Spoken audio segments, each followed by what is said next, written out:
नमस्कार. आज आपण बनवणार आहोत स्वादिष्ट दोडक्याची भाजी, एकदम घरगुती आणि झटपट होणारी. चला आता मग बघूया. कढईमध्ये तेल गरम करून त्यात आलं लसूणची पेस्ट व कढीपत्ता टाका आणि छान परता. त्यात चिरलेले दोडके घाला आणि 5 मिनिटे परतून घ्या. मीठ, हळद, धनेपूड आणि मिरची पूड घालून नीट मिक्स करा.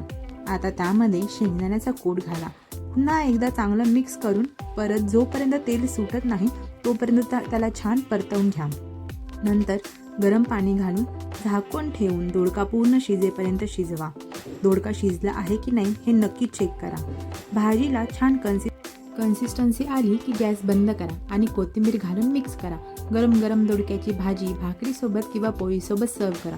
अतिशय टेस्टी, दिसायला आणि चवीला अगदी नॉनव्हेज सारखी.